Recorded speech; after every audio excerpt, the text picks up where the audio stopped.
After 3 years in the role and a grueling schedule, Patrick Troughton decided to say goodbye to the Cosmic Oboe. His last season, season 6 if you're unaware, was rife with production and script problems.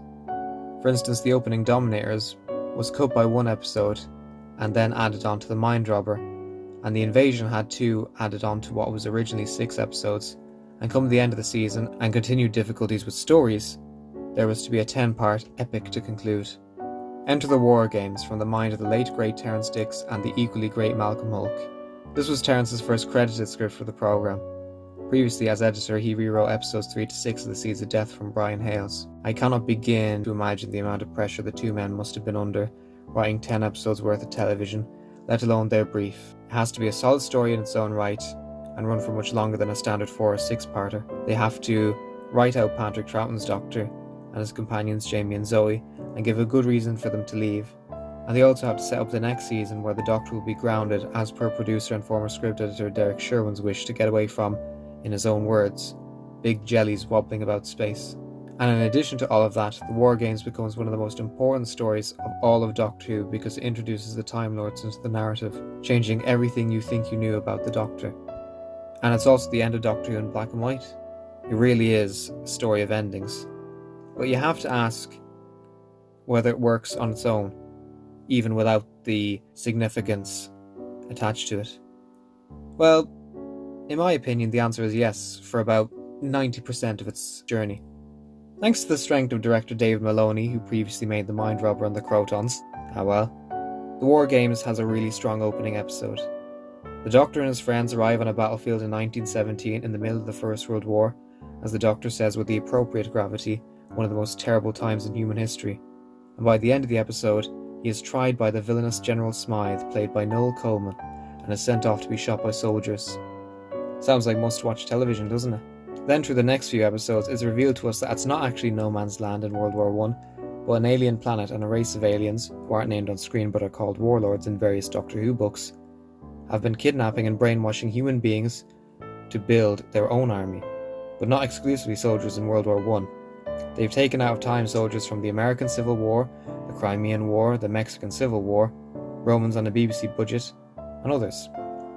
They're all split into their own time zones, but a couple find their way through, interrupting other ongoing conflicts, and some band together to form a resistance.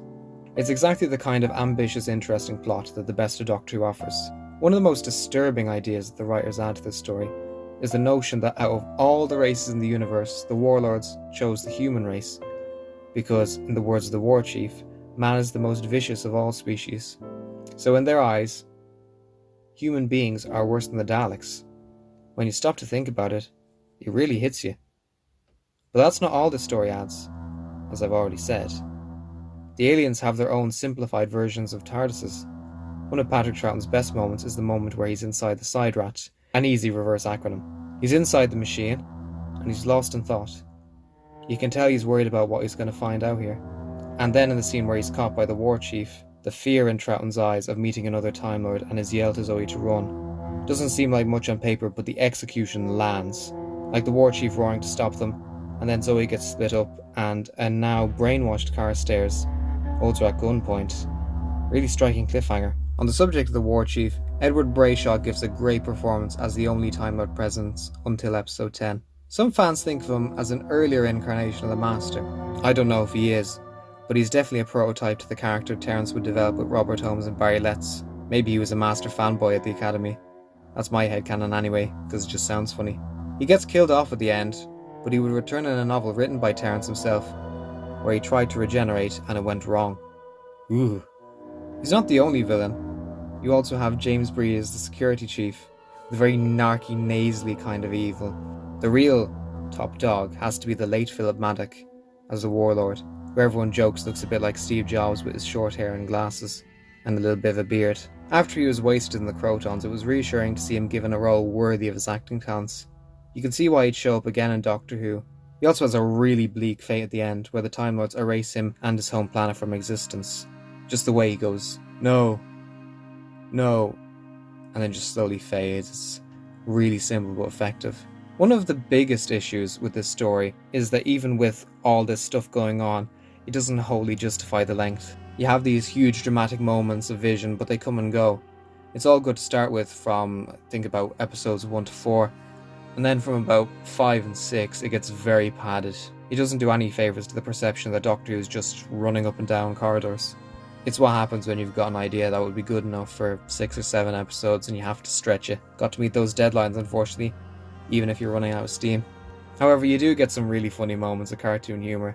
There's a bit where the alien foot soldiers have to retreat into the side rack because they're getting fired up, and then it takes about like a second or two, and then the door opens and one of them just sticks out the gun and shoots them. It's like something out of the Looney Tunes. I think in an age of binge watching and Netflix and streaming and all that, I don't think this kind of story would work. You really have to watch it in context and maybe divide it into 3 or 4 things. It's up to you really how you choose to watch it, but those are my suggestions. Another thing as well is you sadly can't see the cracks in the work.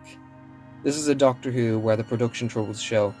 Props break off, fights are choreographed poorly, and one character grows a beard in between episodes. Edward Brayshaw also stumbles a bit with the words time machine in the later portion of the story. I also think the set design's pretty questionable. It's very 60s and kind of outdated. That's just my opinion. But it's interesting to see this come at the very end of the decade and the very end of the first era of Doctor Who. I think they even bring it up on the DVD. It makes your head hurt to see them in colour. Or maybe that's just mine.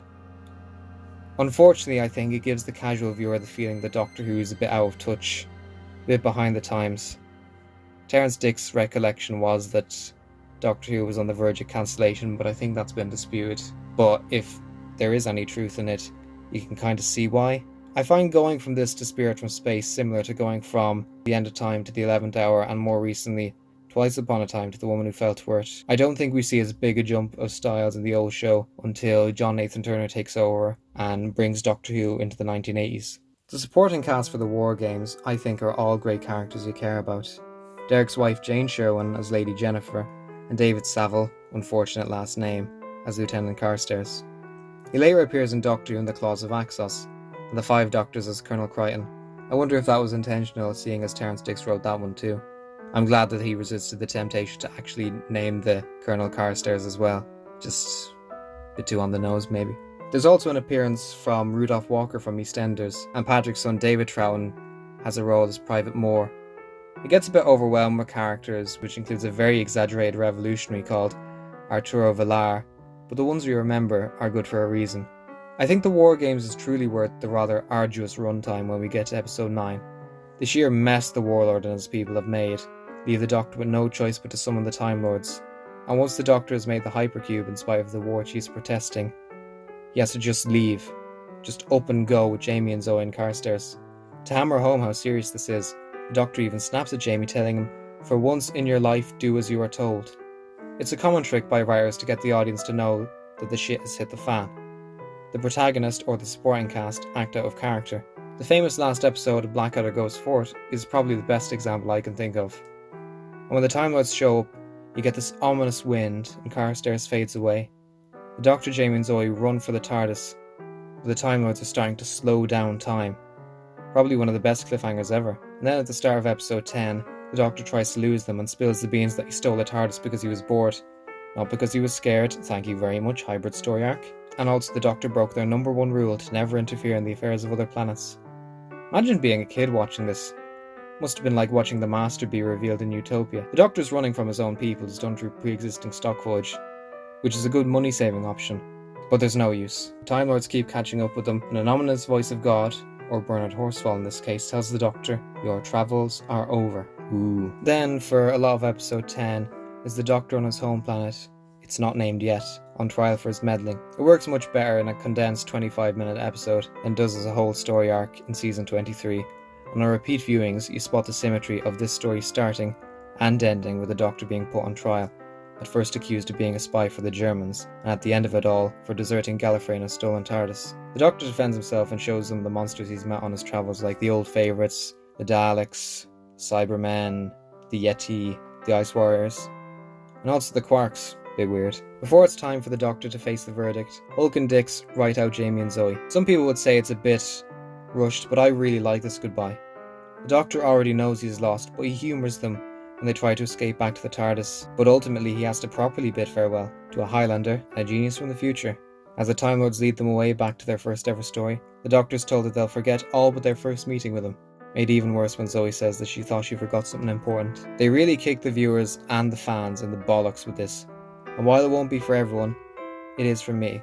I think it was the right move to sever the ties to the previous era of the show. I don't think you really get that until the end of time, where, as much as the Doctor leaves, it's also the end for the companions. The story ends with the Time Lords reaching a verdict: exile to Earth, the TARDIS to remain with him, and its secrets to be blocked from the Doctor's memory so he can't get off the planet. They were originally going to wipe his memory altogether. Thankfully they didn't, because that would have been a whole other can of worms for the future writers to be stuck with. Jon Pertwee wasn't cast at the time they recorded the last episode, so it ends with a really disturbing uncertainty. To add insult to injury, the Time Lords are going to force the Doctor to regenerate, and offer him the chance to choose what he looks like. He can't decide, and so one of the Time Lords, played by Bernard Horsfall, who will show up again in The Deadly Assassin, chooses for him. The regeneration, if that's what it is even more surreal than Hartnell's. Multiple faces swirling around, and then the Doctor's face gets swallowed up by the shadows, and his headless body swirls around into the credits. All the while he still protests how he's being treated. It's a really haunting end to Patrick's Doctor, who gave 100% in this last hurrah of his. One thing I would have loved this episode to have is that after the credits roll, you have the newly renewed Jon Pertwee waking up inside the TARDIS, and then he opens the doors and walks out into the field, and it's in full colour. A steal from The Wizard of Oz? For sure. But one of its best moments, and something that would have been awesome to see in this show, from one of my all-time favourite films. But that's where the War Games ends. 10 episodes build up to the Doctor effectively being grounded by the Time Lords. The War Games is flawed, but you can't call it unimaginative. And although a daunting story to watch, I am grateful that I can see it in full. Like seriously, how is this not a missing or partly missing story? Ultimately, it was a fond farewell to Patrick's Doctor, and it changed the show forever. Stay safe, everyone, and I'll see you when I see you.